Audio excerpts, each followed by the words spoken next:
arcade heroes.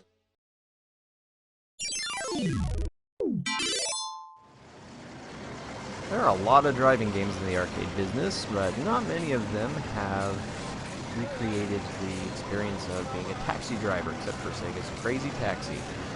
Until Crazy Ride has come along by UNIS, which was at IAAPA Expo 2019.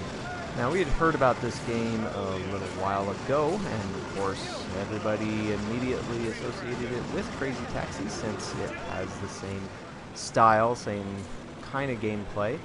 But there are some differences, which I'll get into here. For starters, the cabinet is a modernized cabinet with plenty of LED lighting, a camera, a motion seat. It also has a second screen that you saw there a moment ago. Here's taking a picture. The second screen is interesting, but I guess it needs to do a better job of reminding you that it's there, because the first time I played it, I didn't realize what it could do. When it's in the attract mode, like we're seeing here, it does the top riders or ride shares or whatever.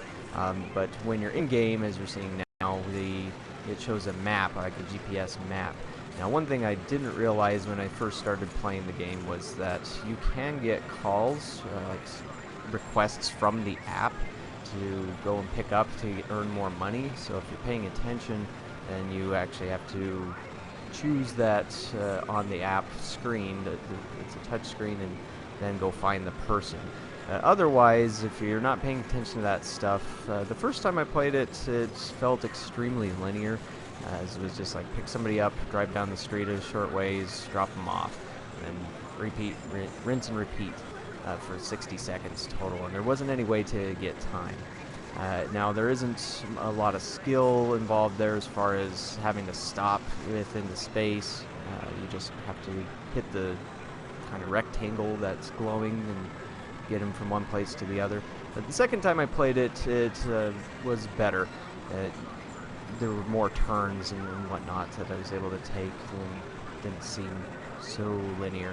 But it does seem like the spacing of things could be a little better as far as that goes, and there's not quite as much mayhem going on as far as driving through a lot of places to try and keep you on the road.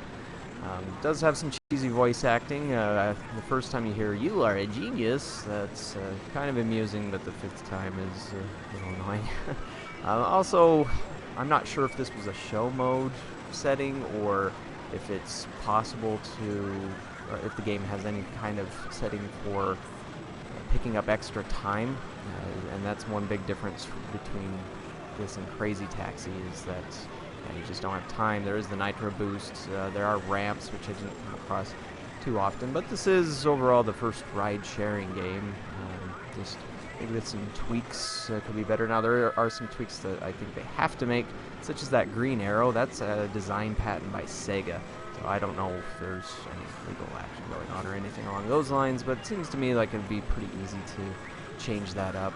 Probably also wouldn't be a bad idea to change the name too, because you instantly think of Crazy Taxi first when you hear this, as opposed to it being its own thing. Maybe like Rideshare Riot, Rideshare Rush, Russian app, Pick Me app, whatever.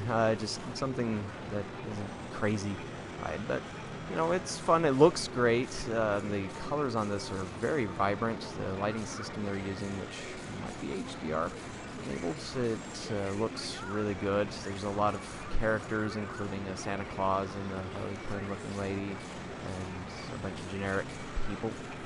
But I believe this is shipping now. I don't know if it's been confirmed for the US yet. I know on the international site of UNIS that they have it listed. And so that might mean like China, Southeast Asia, Europe for the moment. I'm not sure. But yeah, that's at least something different has come along. There's a lot of similar driving games out there, but very, very few that are like Crazy Taxi. So thanks for watching, and we'll catch you on the next video.